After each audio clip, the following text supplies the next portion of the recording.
Au nom du Père et du Fils et du Saint-Esprit. Amen. Évangile de Jésus-Christ selon saint Jean, chapitre 8, des versets 31 à 42.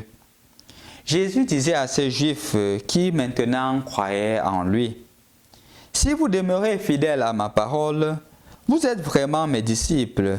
Alors vous connaîtrez la vérité et la vérité vous rendra libre. » Ils lui répliquaient, « Nous sommes les descendants d'Abraham et nous n'avons jamais été esclaves de personne.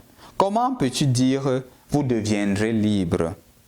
Jésus leur répondit, « Amen, amen, je vous le dis, tout homme qui commet le péché est esclave du péché. L'esclave ne demeure pas pour toujours dans la maison, le Fils, lui, y demeure pour toujours. Donc, si c'est le Fils qui vous rend libre, vous serez vraiment libre. Je sais bien que vous êtes les descendants d'Abraham, et pourtant, vous cherchez à me faire mourir, parce que ma parole n'a pas de prise sur vous.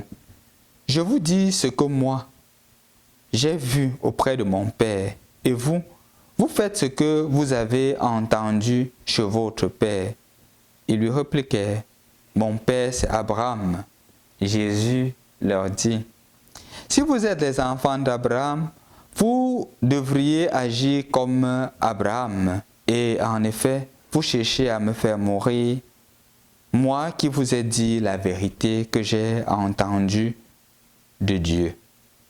Abraham n'a pas agi ainsi, mais vous agissez comme votre père. » Ils lui dirent, « Nous ne sommes pas les enfants illégitimes. Nous n'avons qu'un seul Père qui est Dieu. » Jésus leur dit, « Si Dieu était votre Père, vous m'aimeriez, car moi, c'est de Dieu que je suis sorti et que je viens. Je ne suis pas venu de moi-même, c'est lui qui m'a envoyé. » Bonjour chers frères et sœurs dans le Christ. Rendu au mercredi de la 5e semaine du temps de Carême, nous écoutons la première lecture qui nous relate justement l'histoire des 3 jeunes garçons tirés du livre de Daniel, Sidrac, Misach et Abdenago, qui décident de ne pas s'agenouiller devant les idoles, devant l'idole qu'a dressé Nabucodonosor, parce qu'ils disent qu'ils ne doivent qu'adorer un seul Dieu, qui est le Dieu d'Israël. Et l'évangile que nous venons d'écouter, qui est la suite, qui a commencé depuis avec la guérison, du moins le pardon que le Seigneur a accordé à la femme prise en flagrant délit d'adultère, et qui continue justement. Et Jésus ici s'adresse à les personnes qui ont cru en lui, qui ont cru en son enseignement. Et là maintenant, il parle de la vérité. Il dit, la vérité est égale à la liberté et le péché est égal à l'esclavage. Et il invite justement ses disciples à être des témoins de la vérité et justement mettre de côté l'esclavage. Hier, nous parlions aussi des fausses idoles et on a dit que l'idole de nos jours, c'est l'argent. Quand une famille est divisée à cause de l'argent, on sombre dans le péché. Et le péché nous rend esclaves de l'argent. Et le Seigneur, d'une certaine manière, voudrait nous faire comprendre que c'est un Dieu transcendant. C'est un Dieu qui va au-delà de la compréhension humaine. C'est un Dieu qui va au-delà de nos mentalités propres et qui se reflète justement dans ce qui est au-delà de notre compréhension. En effet, comment est-ce qu'on peut comprendre que Dieu s'incarne? Comment est-ce qu'on peut comprendre qu'un président de la République va devenir un balayeur de rue? Qu'il va aider justement nos frères qui travaillent à Isaac pour nettoyer la rue? C'est incompréhensible, c'est impensable. Comment est-ce qu'on pourrait comprendre tout un président qui vient et qui va dans les sous-quartiers? Non!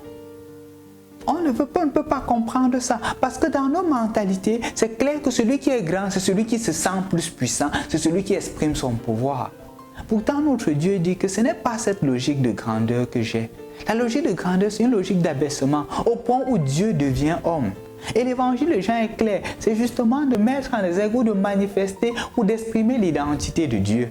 Et justement, quelle est l'identité de ce Dieu-là? c'est Jésus qui est l'envoyé de Dieu, la deuxième personne de la Sainte Trinité, qui s'est fait homme et qui a pris notre condition, non pas parce qu'il veut devenir homme, mais parce qu'il est devenu homme pour nous élever. C'est pour cela qu'on dit que notre Dieu est un Dieu transcendant. Et en effet, chers frères et sœurs dans le Christ, si tu es dans la vérité, tu es libre. Quand tu es dans le mensonge, tu n'es pas libre. Je voudrais conclure ceci avec une petite histoire qui m'a été racontée par une jeune, il y a de cela quelques jours, une de nos jeunes missions. Elle disait qu'elle a eu l'occasion de voyager, aller au village, aider sa sœur dans la vente des œufs. Sa sœur se baladait avec les œufs sur la tête et elle vendait. Et voilà que elle se rend compte à un moment qu'il y a un monsieur qui est là et 5 000 est au sol à côté de lui. Voilà que bon, le monsieur est distrait, le monsieur est très distrait et à un moment il se met à partir. Elle se courbe, elle prend l'argent et elle remet au monsieur. Elle dit que monsieur, vous avez fait tomber vos 5 000. Voilà que bon, elle remet au monsieur, elle reste tranquille. Le monsieur avance plus devant et il se met à dire que ah, merci vraiment, j'avais faim. Il s'achète quelque chose, il se met à manger. Il dit j'avais faim. Vraiment, il y a une petite fille là qui a trouvé l'argent, elle m'a donné. Vraiment, j'avais faim. Il racontait comme ça à la sœur de la jeune mission. Voilà que la jeune arrive maintenant et dit ah, là, voici la petite fille là. Voici la petite fille. Vraiment, tu m'as sauvé. Tu m'as sauvé. Voilà que la grande sœur se met à gronder la fille après. Que regarde, tu vois l'erreur que tu as faite. Pourquoi tu n'as pas gardé l'argent pour toi? Elle s'est mise à l'insulter vraiment, sérieusement. Et bon, elle a dit que ce n'était pas mon argent et je n'avais pas l'intention. Je l'ai trouvé devant cet argent et je ne voulais pas jouer à la malhonnête. Je voulais jouer à l'honnête. Mais quand elle s'est rendue compte que l'argent n'était pas celui du monsieur, elle a un peu eu un petit remords. Mais voilà que quelque temps après, dans le village, quand le monsieur la voyait, le monsieur la saluait. Bonjour petite sœur, bonjour, comment tu vas? Quand elle partait au marigot et qu'il y avait des personnes qui voulaient un peu se sentir ou voulant utiliser la force pour qu'elle ne puise pas au marigot, à la fontaine, autant pour moi, voilà que le monsieur arrivait et il prenait son seau, il partait puiser l'eau pour elle et il lui donnait. Et elle me dit, mon père, cette situation m'a beaucoup touché. C'est vrai, j'ai agi en toute vérité. Je ne me suis pas senti esclave de quoi que ce soit. Je me suis senti libre en face de l'argent. Et justement, le Seigneur ne m'a pas abandonné parce que j'ai été pour ce monsieur-là, pendant tout mon séjour au village, un modèle. Il m'admirait, il parlait bien de moi. Et justement, quand il me voyait aller à l'église, il disait voilà une bonne chrétienne. Il me présentait comme modèle aux autres. Voilà quelque chose qui se passe quand on suit le Seigneur. Et plus encore, je n'ai aucun regret de lui avoir donné parce que ce moment, il avait faim. Parce que la première chose qu'il allait faire, il s'est acheté de la nourriture pour manger. Il s'est acheté de quoi manger pour ses petits frères.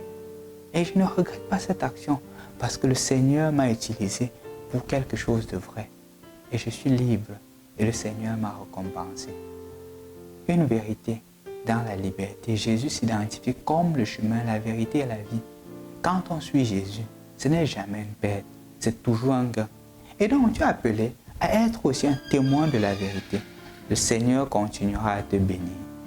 Au nom du Père et du Fils et du Saint-Esprit. Amen.